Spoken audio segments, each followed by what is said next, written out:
Many of us fantasize about starting our own business someday, don't we? But we usually hit a wall and ask ourselves a bunch of questions that revolve around how to move further in the journey and make our startup dream a reality.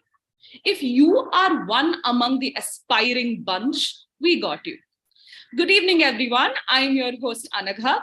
I welcome you to this masterclass, Startup 101, Bootstrapping Your Way Up. Here, we'll learn everything we need to know about how to launch and sustain a startup. But before jumping in, we would first like to introduce Tether. Who are we? In a nutshell, we are fintech enthusiasts. But there's more. Tether was conceived by like-minded individuals with backgrounds in the financial services ecosystem. In addition to being a converging point for all things fintech, Tether is a space to ask, learn, and grow. The community also functions as an open forum where participants can reach out to industry experts, learn about products, and get the latest industry news and insights. Join the community. Whether you are a fintech startup looking for investments or a fintech enthusiast wanting to keep up with the latest in fintech, Tether is a place to be. Presenting to all of you a sneak peek of Tether through a video. The strength of the wolf is the strength of the pack. The strength of the pack is the strength of the wolf. Since our founding, M2P has wanted to give back to the community we grew from, which led to the birth of Tether. Tether is a community for like-minded people from across the globe. This includes startup founders, fintech professionals, students, and enthusiasts. Tether, with thousands of members like you, will act as a catalyst in the growth of the fintech industry. Tether also acts as an open forum where participants can reach out to industry experts, learn, and grow. You can achieve mentorship from industry leaders, mentorship for funding, an opportunity to network with peers, and access to a world of events apart from a host of services. Join your peers today. Grow together, tether together. That was a quick glimpse of Tether for all of you. Log on to www.tether.community to become a member. The link will be available to you in the chat section of the screen, so make sure you click on it. Every startup journey begins with an idea that eventually becomes a reality. This is the basic definition that we all know. But what goes behind this mammoth of a journey? How does an entrepreneur kickstart their vision with the resources that they have at hand? To throw some light on launching a bootstrap startup and sustaining it, let's welcome our speaker, Mr. Anik Jain. Anik is a seasoned pro when it comes to building and simplifying businesses. His 21 years of industry experience working across organizations such as Simbo, Marsh, Mahindra Insurance Brokers, Reliance Life, and ICICI Lombard is a savior for budding startups right from their ideation phase. His new venture, Funngro, enables teens to kickstart their journey by working with real companies while learning and earning along the process. In addition to development strategy, he is versed in leading organizational transformation, handling P&L, leading sales teams, and managing various departments. Hearty welcome to you, Mr. Anik Jain. Thank you, Anagha. A quick note to the audience, any questions you might have for the speaker, please share them in the Q&A section, which you can find at the bottom of your screen or at the right-hand side of your screen. We will be having a small Q&A session after Anik's presentation. So on that note, let us flag off the masterclass. This is Startup 101, Bootstrapping Your Way Up with Mr. Anik Jain. Over to you, Anik. All right. Thank you very much, Anagha. Thank you. And let me know if the screen becomes visible to everybody.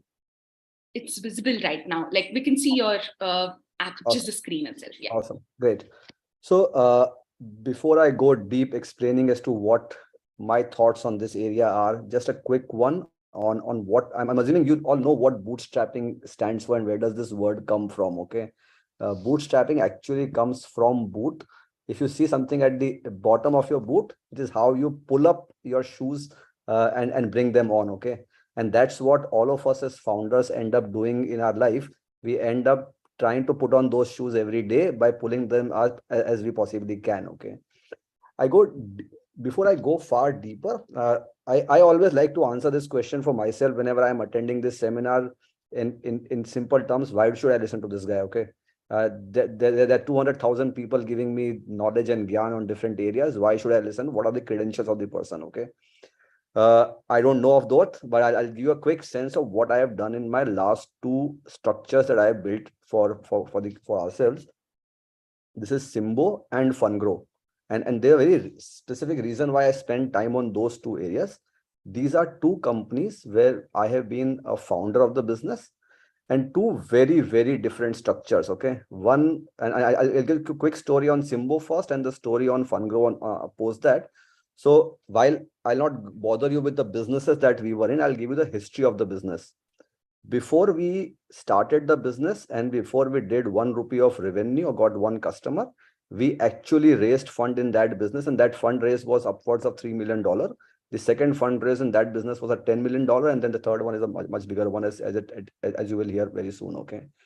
That's the first journey, and there's a specific reason why I come to that, because that was a very well-funded startup at a very early stage in life. That helped us a lot and that hurt us a lot. Okay. So I'll go and explain as to what has happened in that structure. Funngro is the second startup that I'm building, and that startup is completely bootstrapped. And just to give a sense, at this point in time, we have 200,000 customers, and we have not raised 1 rupee of external capital at this point in time. We are completely bootstrapped and running it as if we do not have money. Okay. And we run that business very clearly that fashion. Unfortunately, for a lot of us, we don't have this option of choosing to be bootstrapped or choosing to be funded. Okay. Not every idea gets funded on a pitch deck. And in today's day and age, not every idea easily gets funded on a pitch deck.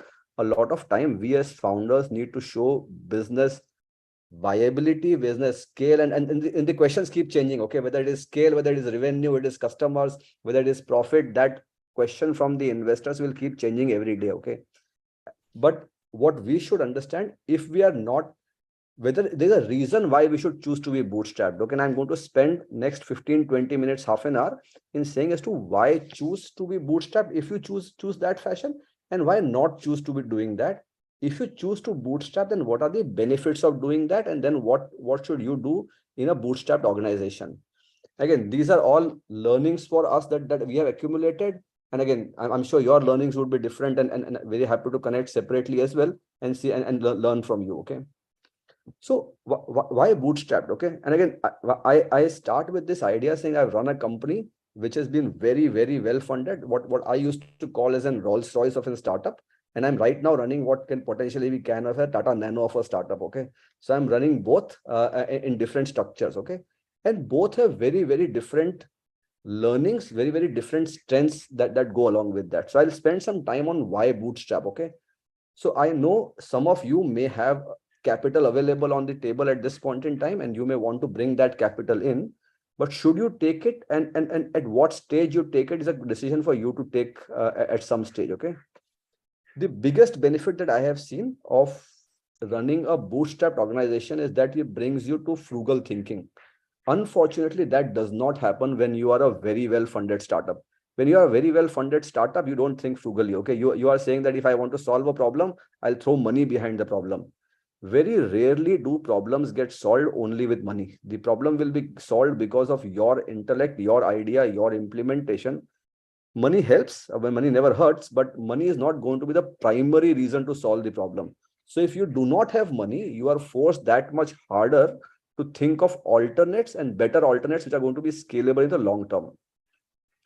The second thing that happened is, because you are limited on and constrained on resources, you will have to prioritize. You don't have an option but to prioritize. Very well funded startup in early stage end up making a mistake of doing 5 things at the same time.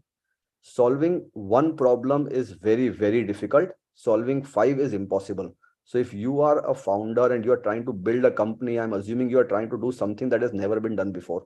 Never been done before, definitely not done by too many people. If that is what is happening, if that problem is not solved till date, don't try to solve 5 at the same time. And if you do not have resources, you will not have an option but to take a decision. I'm going to solve only the primary problem of my business. So this is very important. The third thing that happens is it brings urgency to business. If you have, for example, at this point in time, you have enough capital to run you for 24 months, you will sit back, not push yourself that much harder. Okay. And I've run both companies. Not that we didn't work hard in the previous one, but you just do that much more when your resources are limited. So it helps a lot if your resources are little limited in this.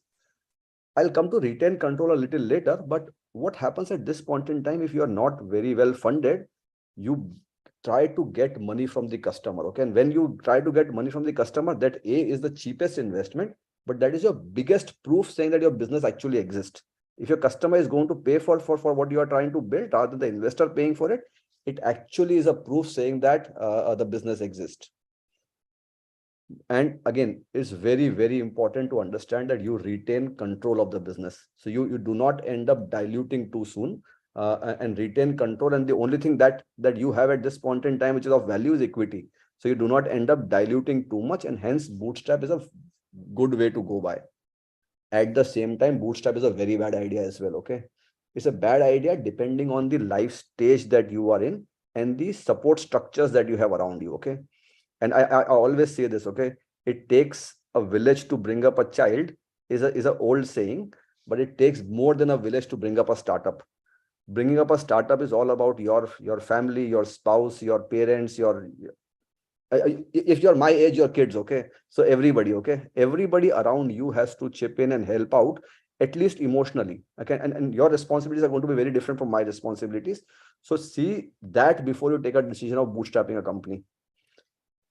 While time period or urgency is good for a startup, time period and urgency can also have a flip side of it. If you're trying to find quick fixes, it can create a problem at some stage in time. Okay. But it's a good problem, in my opinion, to take still a call in the favor of bootstrap rather than taking it away from it.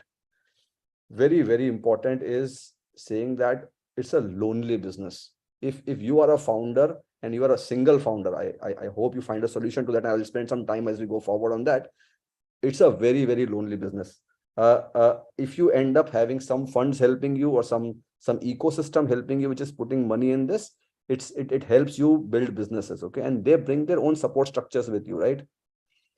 And the last one, in my opinion, is key, saying that a founder will always go through a situation where you will think, am I the only one who believes this idea exists, or is there somebody else who also believes this? Okay. If somebody is able to put money on the table, it's a validation that at least somebody else believes it. Okay, whether they are right or wrong is a different matter, but at least somebody else believes in that idea as well. Okay, so that validation actually helps what you are trying to do. More often than not, this is not a question that you're going to answer. Should I bootstrap is rarely a question that you answer. Should I bootstrap is more often than not is that I do not have an alternate but to bootstrap. But why I wanted to spend the first few minutes is some of us would have an option of saying that I'll raise fund very early versus raise fund a little later. And hence I wanted to put together as to what are the values of bootstrapping.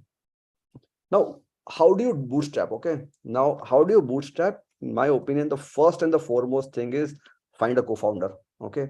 I know their point of view is saying single founder companies have done well, and I agree with that. I have had a good luck of having really great founder in both my co-founders in both my companies, and that helps. Okay. And that helps not only because they come up with better ideas or they come up with better execution, which is all correct, but still it in my opinion, the biggest help that they happen is saying that you have a shoulder to cry on, and you will need that shoulder. Okay. There would come times in the day, and it happens between morning, afternoon, and evening. Okay. Morning you will feel top of the world, evening you will feel that I want to cry, and in late in the night you again feel happy. Okay. In all that journey, you will require somebody who will pull you up when you are down. Okay. And you will require somebody that you go and cry with. Okay. And I've used my co-founders, and if they were on this call, they'll tell you that I've gone and cried on their shoulder way too often. Okay. I know this is not something that people take it very easily, but saying that treat it like you're getting married. Okay.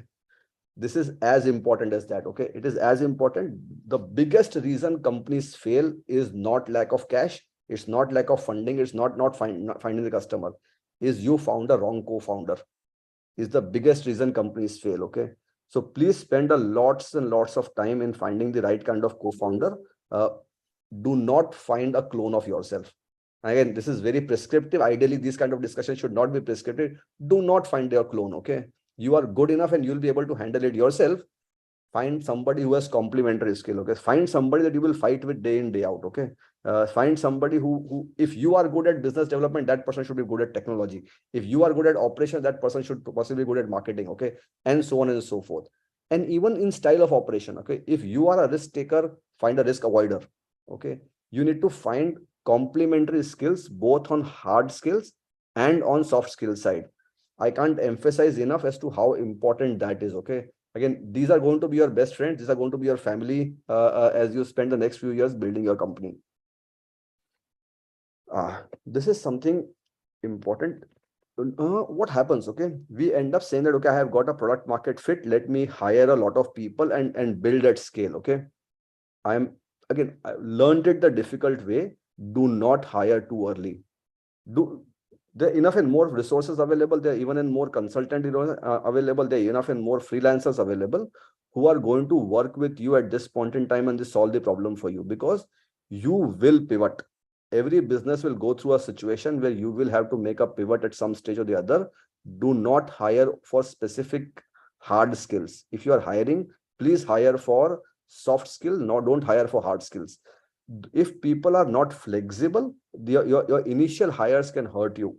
So be very careful before you make a hiring decision. And do not build fixed cost as far as possible. Okay, try to build it through consultants, resources, partners, freelancers, whatever you find. Do not build those costs to yourself, because you will figure out in 3 months time that now you are spending all your time either reskilling your people or letting go of your people. Okay, and that's not the stage that you want to go through early in your life, right? At some stage that may happen, but don't try to avoid that situation, at least in the first year, 2 year of your life. Always focus on people who are going to give you delivery, not time. So whatever negotiations that you do with people, do your negotiations avoiding this idea of saying that come and give me 3 months of your time. Always negotiate saying that come and do the following delivery for me. These are difficult, but always go with that model saying that I want output. I do not need a time period. Okay, irrespective of what time they spend, it's irrelevant to us as long as we don't get the desired outcome after. Again, this is a plugin for Funngro. Funngro does something of this nature, which is where we connect companies and startups with teams who works on freelance basis. But let me move on away from there. Okay, I referred to this a little early in my presentation as well. Look for customer funding. Okay, now this is more relevant for B2B businesses, a little less relevant for B2C businesses, but it's important. Okay, look at if you can find customers who are going to fund your business early. Are they going to give you advances? Are they going to give you commitments of business, so that you know that your bills are being paid to some extent, at least through your customer billables, rather than being billed through investor money that you're getting in. Okay, it's a good proof point, but it's also saying that it helps you give enough and more breathing space to run a business. Okay, now also figure out in B2C businesses, and again, I know it's not been the most successful model in India as yet. Can you find some subscription models to be able to get money in advance? Okay, if you can, then nothing like it. Okay, it doesn't always work, which is understandable, but just please figure out if your business has a potential of getting something of that nature. The only thing that I want you to take away from this slide is, if you can, try and get the money from the customer rather than try and get your money from the investors. That customer money is that much more valuable than the investor money would ever be. Okay, and I'm sure even if an investor listens to this, they would also say the exact same thing, that we value companies who bring customer money first. Okay, so if you can potentially do that, then please try and get your customer to pay you advances. I'm a very strong believer, and this is how we have built our businesses always. Okay, both these companies that we have built with partners. Okay, and when I say partners, all kind of partners, okay? You are trying to solve something really large, okay? If you're trying to, the only reason to become a founder is that you're trying to solve something really large, which has not been solved by anybody, okay? So do not try to solve everything yourself, okay? At this point in time, and we are fairly early stage company, okay? We are only 2 lakh users. We are 2 years in our operations. We are fairly early in our life. We have not raised any funds at all. We are all run by our partnerships, okay? And again, just to give a sense of the kind of partnerships that we have done, okay? We have done partnerships to be able to get our customer acquisition on both sides, just customer acquisition on B2B customers that we require, customer acquisition that we require on the B2C sides. We provide some learning solutions. We don't build those. We have got partners helping those. We provide some financial services solutions. We don't build those. We partner those, because we understand that our core business is simple. Our core business is a marketplace connecting companies with teens. And that is the only thing that we spend our time, energy, effort, because even if you are 3 co-founders, all of your energy should go into solving that one problem only. Do not try and solve more than one problem. Let other people solve that problem for you. And second, find barter options, okay? Try and find if you can give something which is valuable to a partner, okay? If you are bootstrapping a company, you do not have money to be able to pay to anybody, okay? Which is fair enough, understandable, okay? Either do on a revenue share based partnership, or do a partnership where you give some value back to that partner instead of trying to pay anything for partnerships, okay? I'm assuming partnership. A bootstrapped company early in life cannot pay for partnerships. So see if you can find barter options, okay? If you have a technology skill set which can be utilized by somebody, or if you have a user base which can be utilized by somebody, and so on and so forth, find answers of that nature if you potentially can to do your partnerships. But please do not undermine the value of partnerships. You will end up meeting some really smart. Again, we have been very lucky. We have got some really, really good people. And again, Tether Community is built by M2P, okay? M2P happens to be a partner of ours, okay? So what we do is we outsource all our technology requirement, all our banking requirement is handled by a partner, and that partners helps us build businesses, right? And then I don't need to bother about one side of business because somebody qualified is handling it, right? Okay. I know I referred to this in the first slide itself, but this is something that I have learned from mistakes. At one point in time, we thought that we are like 5 fairly intelligent people in the company. So we potentially can solve 5 problems at the same time. Okay. The problem was that we were not humble enough. We were not humble enough to say that the one problem that we are trying to solve is so big that it requires all 5 of us, and none of us alone can solve that problem.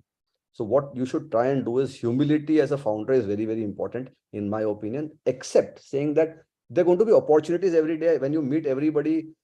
It's like a pregnant woman, okay? When a pregnant woman is walking on the road, everybody will give her tips on how to take care of herself, how birthing will happen, how the post a childbirth care would be. Everybody will give knowledge, okay? Which is perfectly fine. You will keep getting lots and lots of ideas, which is perfectly fine.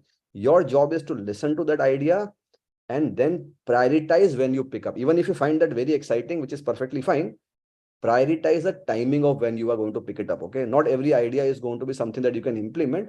Some really smart ideas can actually derail your company.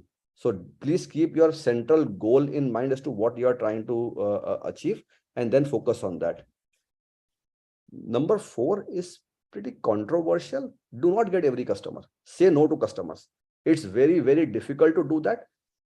I have seen that in my life, wherever I have worked, and I've done 20 years of it, those customers who are the most painful add the least value to my P&L, okay? They really do nothing but just create pain for me, my team members, the whole ecosystem. I'm not trying to solve for them, okay? Which is perfectly fine. Even if I get 80% of my customer, I'll do fairly well in my life, okay? I do not require those customers who are just going to be pain. And be very careful, okay? A customer who really requires a solution, is trying to help you build that solution, please keep that customer. But a customer who's just being a pain to you, okay, let go of that customer. Say thank you very much, okay? Move on and don't worry about it, okay? Keep listening to ideas from people, which is very, very important. Keep filtering this idea, okay? And this is the only place where I will go away from English to Hindi. First, listen, okay? Listen to everybody, and then Suno sabki, karo man ki. Okay. So you will have 200,000 ideas coming to you every day. Very nice. Listen to it. Take a step back, evaluate, prioritize, sit down with your co-founder. If you do not have a co-founder, then build a set of consultants. Okay. So we started the company, we did not have a co-founding structure. So we got somebody to help us as consultants. Okay. And at times you can have too many consultants. Okay. So we ended up in that situation as well, which is perfectly fine. Okay. But you will have people to listen to, and then you take a step back and say, okay, fair enough, good idea, not for me today. Okay. Good idea, I can't implement it today. Good idea, not my skill set or my strength. Okay. Humility. Okay. I can't do it. Okay. I'll stop here for questions now. Right. So today, actually, Anik has piqued our curiosity about ideas and working towards making them into a sustained reality. When one's curious, of course, one asks a lot of questions. Now's the time to take a few of them from both our live audience as well as from our community members on social media. So we've already got a few questions from the social media, and I think we've got quite a few questions from the live audience as well. So quick reminder to all of you who have joined in live, do feel free to ask your questions on the Q&A section at the bottom of your screen or at the right side. We will try to answer them in the time that we would have. So taking one question from the social media itself. Anik, you did mention about why a bootstrap startup itself, and so many founders would not have that privilege to say, okay, would I want to go for a funded or a bootstrap startup of sorts? So this is more of such a question itself. Which is better for a startup? Would you say a funded one or a bootstrapped, considering you've done both? So what would you say is better? I would say the answer is going to be, I know this was not a straight answer. So at the end, I'll try to give a straight answer as well. But a little rounded answer to this is depends on your stage of your business, type of your business, and stage of your life. And let me explain all these three. Okay. Stage of your business, saying that if you are very early, you believe that you can survive with your own funds for 3 to 6 months time, do not raise funds. Okay. The sooner you raise fund, the more you dilute. So do not do that. Second is the type of business that you are in. If you're doing to do something which is going to be high R&D or highly capital intensive, then you don't have an option but to raise money. Okay. So you will have to raise money. Fair enough. Raise money. Okay. The third is stage of life. Okay. And you cannot ignore that stage of life. Okay.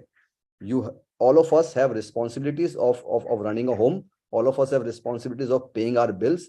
Please be clear that you are able to pay your bills without stress, because you don't want that stress forever, right? You want that stress on the behind, not continuing to be on the back of your mind. Otherwise, you will not deliver the best. So don't take unnecessary stress on your family P&L to build your business P&L. Okay, that's the roundabout answer. But in case you tick the following boxes, saying that A, your business is not capital intensive. B, you have enough money to run your family and business for 6 months time, do not raise funds. Okay. That's the straightforward answer. In case you can run it for at least 6 months time, okay, do not raise funds. I think that is like how you mentioned, a well-rounded answer. So in your presentation, the next thing that you mentioned was in terms of the hiring patterns in choosing a co-founder. So Ansh here, who's joined us live, is asking us how do we, what to consider when we have to hire, say, interns or consultants, or partnering also. What is it that we'll have to just think about or keep in mind? Sure. And I'll put a caveat here. There is a conflict of interest, because we work in companies which I'm building a company which is enabling companies to be able to work with freelancers. Okay. So there's a conflict of interest there. So I just want to caveat that before I answer that question. So I'll explain. Okay. I am dead against the idea of intern for time. Okay. I have done internship at some point in time, and I whiled away my time there for a period of time. Okay. And that internship was 25 years back. Okay. But we did internship at some point in time, but whiled away time. Okay. I am dead against the idea of internship linked to time, but I am really, really prone to the idea of internship linked to delivery. So whenever you are dealing with an intern, please find people who are going to be monetized or certificate given or value given to them only because they delivered outcome to you, not because they delivered time to you. Be very careful of that idea. Second, on consultants, you should identify, again, in my opinion, very, very important to identify. Do not cross a number of 3 to 5 consultants at any point in time. This is our learning. We had quite a few consultants and didn't, not everybody helped. Okay. So I know that we had to start with a larger list and bring it down to a 3 to 5 consultant list. Identify domains where you are weak. Okay. And again, I'm honest in saying this. Okay. We were weak in the UX UI side. Okay. So we got a consultant who would help us on the UX UI specifically. We were weak on some areas when it comes to performance management or securities of from a technology standpoint. Okay. So we got consultants specifically for that area. We did not get consultant for areas that we understand. So I know how to do sales. I did not get a consultant for sales. Okay. We have a team member who knows how to build technology very well. So we don't get a consultant for that area. Okay. And so on and so forth. Right. Thank you so much for that. So the next thing that you mentioned was the pros and cons or the challenges, and why go with a bootstrap or not go with a bootstrap. So actually, from social media also, we had a similar question about what are the pros and cons. And here, actually on live, we have a question. Kushagra Garg is asking specifically for college audience. Actually, so. What about college students who are doing a bootstrap startup? Would bootstrap be okay at that point of time? So also a quick callback to the first question that we'd asked about, which is a better startup. So how would you want to answer this? Yeah. And again, Kushagra, again, caveat, my college days are way behind me. Okay. So I'll still answer that significantly. College companies should be bootstrapped. Okay. Definitely bootstrapped unless you are a capital intensive business. Again, everybody's stage of life is very different. If your college life means, what it means for a lot of people, saying that you do not have financial responsibility of taking care of home, which I'm assuming would happen in a very significant number of cases, then bootstrap your company for sure. Okay. Do not raise early. Okay. The only reason for you to raise early is you're not able to get good quality consultants to help you. Okay. At times, fundraise helps you in getting good quality consultants. And for early stage companies being started by college graduates, you at times require senior people to help you out with experience. Okay. So that may be one of the reasons to raise money, or find incubators, accelerators. Be very careful who you get with, but identify incubators, accelerators. Do not dilute too much to them, but it's a good place to be in. Okay. Now that we're speaking with respect to funding and also incubators, Rajesh Raghav here, who's joined us live, is asking us, what does a founder expect from an investor besides money?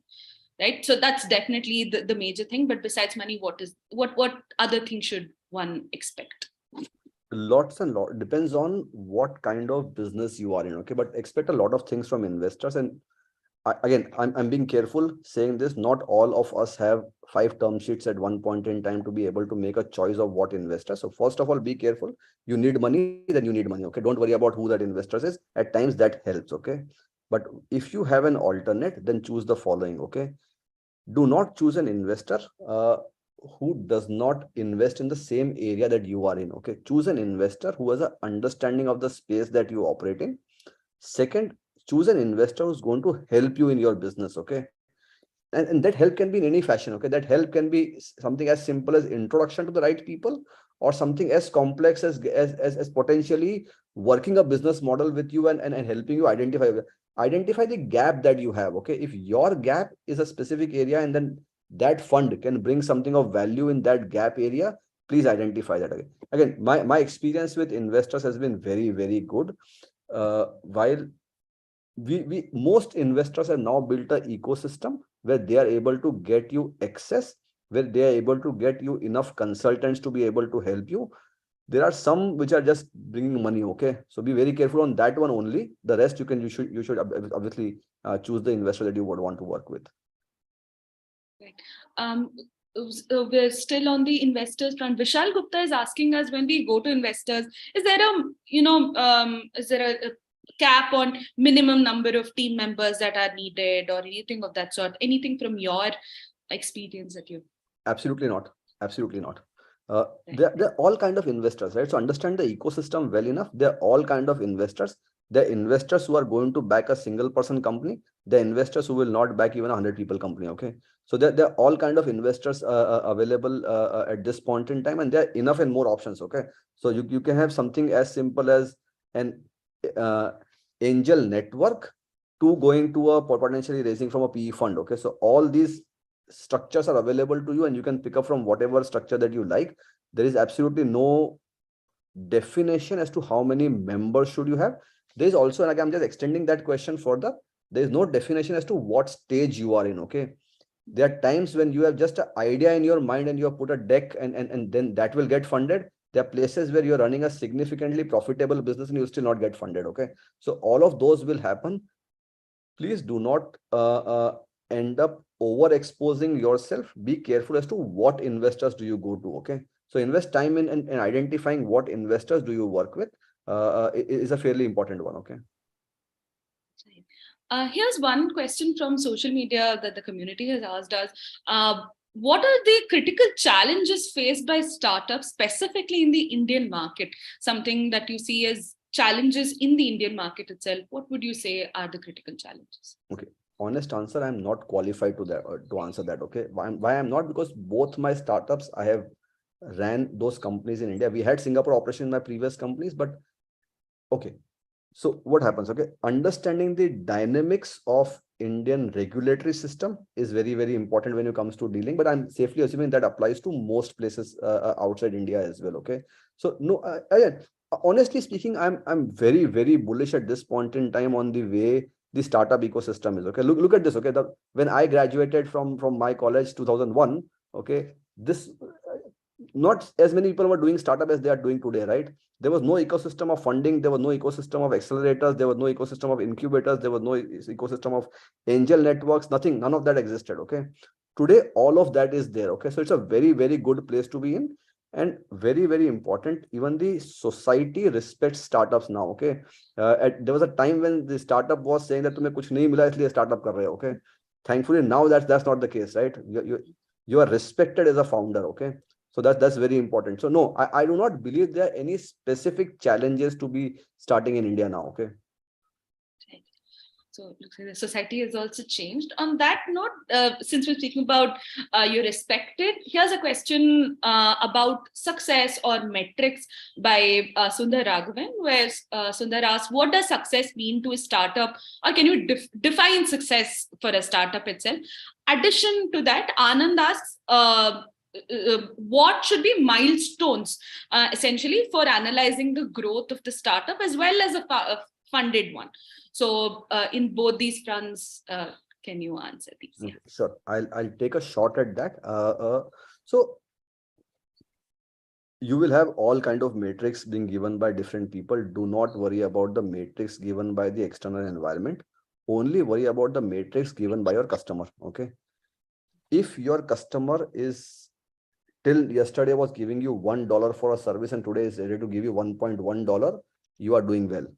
If your customer is coming back to you, you are doing well. If your cost of acquisition of customer is going down, you are doing well. Okay. So put as that as your matrix. If you finally are able to actually solve a problem for the customer, the rest will take care of itself. Okay. So I know you will hear all kind of metrics. Okay. You're going to hear, and again, when you see investors and you meet investors, you will get metrics that are going to be saying how many users do you have. And please understand, whatever you have, the question would be saying that, okay, what next? Okay. You will be asked for the next 3 things which you don't have. Okay. Which is perfectly fine, which is the right question to ask. Don't worry about it. Okay. The only matrix to worry about is your customer happy with what you are delivering, and is the customer ready to pay value for what you are delivering. Okay. That's the only matrix to follow. Okay. The rest of it will fall in place. Okay. Makes sense. Here's a question about resources, actually. So what are the key resources to kickstart your entrepreneurial journey is a question that we've received. No, okay. Friends, family, and yourself. Okay. Nothing else matters. Okay. Honestly, nothing else matters. Okay. You will fix everything else. Okay. If you do not have people, you will hire people. Okay. If you do not have funding, you will raise funding. Okay. If you do not initially have customers, it's perfectly fine. You will get customers. Okay. The only thing that you will not find is an ecosystem. Okay. If you are able to build an ecosystem around you, which helps you, okay, which pulls you up when you are down. That is the only thing that you require. I don't know if you required a philosophical answer to this or not, but this is a philosophical answer to it. Okay, saying that that is the only thing that you need. The second is your capability to be able to balance risk. Okay. Now, again, you will have to take risks, which is perfectly fine. Okay. But your capability to be able to balance risk. Okay. What is an acceptable risk is different story for each one of us. You should be able to happily accept as to what level of risk you are going to take. Okay. That's the second thing that potentially makes a difference. Okay. Lakshmi here, who has joined us live, is asking, I'm a young entrepreneur. What will be the best list of advice for young entrepreneurs and startups? Can you enlighten us? Honestly, I don't know that. Okay. Again, I know I've said this to too many questions by now. Okay. Okay. Look at this. Okay. First thing for you to figure out is there a real problem that you are solving? If that answer is a negative, then don't worry. Think about a new idea. Okay. If there is no real problem that you are solving, then don't do it. Okay. Second is that your passion to solve that is beyond saying that at some point in time, I'll take this company to an IPO. Okay. Very few companies end up with an IPO, and you will not end up with an IPO in a 3 years period, right? Will you be able to live with that 3 to 5 year period when you are not still making enough money out of it? Okay. So if you are passionate enough to solve that problem, then please get into it. Okay. Do not do it because everybody else is doing it. Okay. So again, it's very interesting. Okay. In the times that I was growing on, everybody was becoming an engineer and doctor. The times that the students of today are growing up, everybody is trying to become a startup founder. Okay. None of this is correct. Okay. It was not correct to become an engineer because everybody else is doing it. It's not good to become a founder because everybody else is becoming one. Okay. You become a founder only for one reason, saying that I am trying to solve a problem which I see that others are not working on. Okay. So here's one question by the Box Story. So while you were presenting, you did mention about the customer money when and specifically for B2B. So Box Story is asking us what would be the best or right approach for bootstrapping for a B2C startup.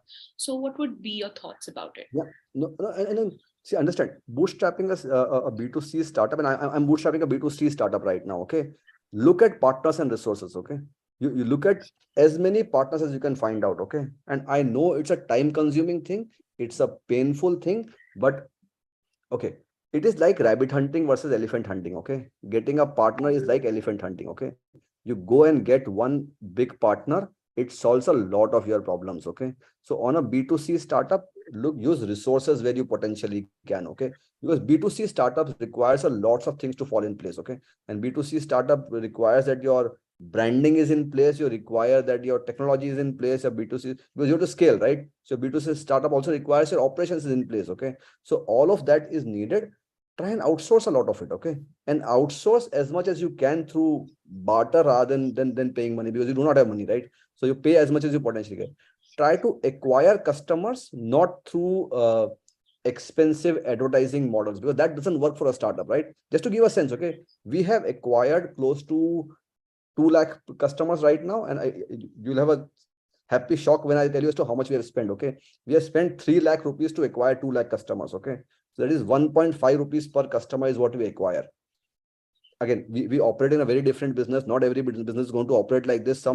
My previous business, we were acquiring at 1,500 rupees. Okay, so don't assume that one answer fits everybody. Okay, but try and see that you are able to identify a customer base that you are acquiring either through influencers, social media, or your or organic, or your customer referring you as a customer to somebody else. Okay, so try and do, if you can do something of that nature, bring in a lot of people that you will need who don't have a skill set with equity. Okay, and I know giving a equity to somebody who's going to help you build your business is a fair thing to do. Okay, just to give a sense, we got some people, we got some brand partners, we got some consultants, we got some technology partners, we gave away equity. Okay, and which is perfectly fine. Link that equity to a time period of delivery, but it's perfectly fine to do that. Okay, Makes do not sense. dilute too much. Okay, do not dilute too much anyway.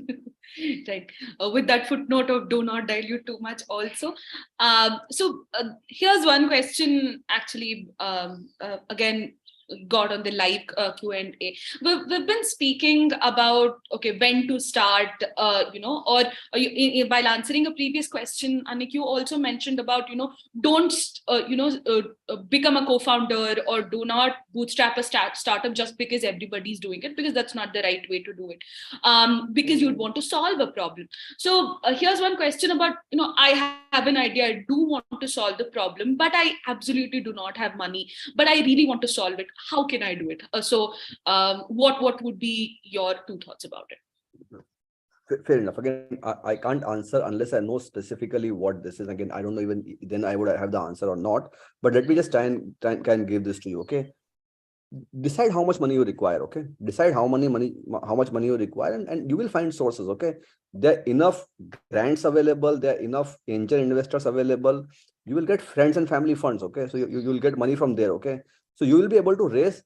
Just do not raise too much too soon. Okay. And do not dilute too much too soon. Okay.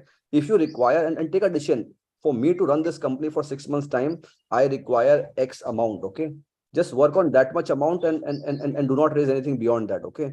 You will find enough. Again, there are government sources, there are incubation centers which are going to fund you small numbers, which are going to help. Okay. And again, find for other people where you can get those people without money. Okay.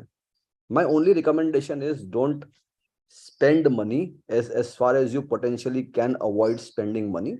Not all problems are solved with money. Okay. Makes sense. So since we're on the same topic of dilution and non-dilution, here's a question by Rajesh who's asking us, does bootstrapping provides the flexibility of operations by non-dilution of equity? I'm not too sure I understand this question. So Rajesh is asking, specifically for flexibility of operations and one not actually diluting the equity, is bootstrapping a better choice of sorts?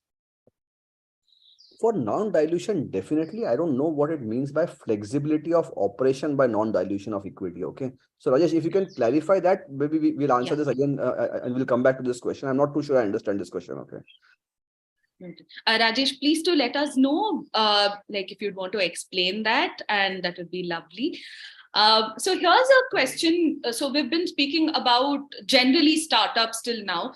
Now coming to a very specific one about a fintech startup, because our community is a fintech enthusiast community. So how do you bootstrap a fintech startup in an industry that lacks structured corporate innovation? Is the question basically. Yeah. Okay, I don't worry about fintech industry.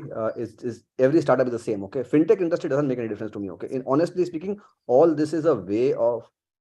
Okay, I'll find a polite way of saying this. Okay, there are some people sitting in investment community who have a day job to do, and they have been told to bucket all of us in a specific area. Okay, we are not to be bucketed in an area. Okay, what a lending company is trying to solve is not anywhere close to what a payments company is trying to solve. It's a very different place to be operating. Okay, a payment industry is potentially more closer to some other segments than to a fintech company. Okay, so please don't bother about this criteria saying that I'm a fintech company. How does it work? All structures exist for all of us. Okay, if a structure exists for a B2C company, it exists for a fintech company, because fintech, if you're trying to solve a B2C problem, then you're a B2C company. Okay, you are not a fintech alone. Okay. And every fintech company would have a marketplace somewhere, would have potentially a solution to be given on the B2C side, which is perfectly fine. Okay, you are not a fintech company. Okay, you are a lot of things put together. Worry about the solution that you are giving. Worry about the kind of customer that you are. I like this segmentation more to be done with who I am reaching out to and what I am trying to solve, rather than how I am trying to solve it. Okay, how I am trying to solve a very internal problem. Okay. Thank you so much for that, Anik. So we're extremely happy for you taking the time to address the Tether community today. So on behalf of the community, M2P FinTech, and personally, I thank you for being part of today's webinar here. Any closing thoughts from you? No, nothing. Thank you very much, Anaga. Really appreciate this. And again, I also appreciate this idea of this community being built up. this really helps a lot of us. Okay, it really helps everybody. Okay, people who are trying to build a company, or people who have done maybe a couple of startups themselves, it doesn't make a difference. Okay, we all get to learn from each other. So thankfully, a lot of these questions helped me learn, saying that there are places where I don't know the answer, so I'll find out. Okay, I'll ask somebody else who is more intelligent than me, and get those answers. So really appreciate this. Thank you very much, Anaga. Thank you, the community. Yeah. Thank Thank you, you, guys. Thank you, Anik. everybody. And audience, thank you so much for being such wonderful audience, of course. Hope you enjoyed being a part of today's webinar. This was Startup 101, Bootstrapping Your Way Up with Mr. Anik Jain. Do catch up on all the action at Tether Community. That is www.tether.community. The link to join the community is on the chat box right now. And do not forget to log on to our website to join us as a member. And I'm your host, Anagha, signing off for today. Wishing you all a very, very happy Republic Day, of course, and a long weekend. It's a wrap. Thank you all. Thank you very much. Take care, guys. Bye.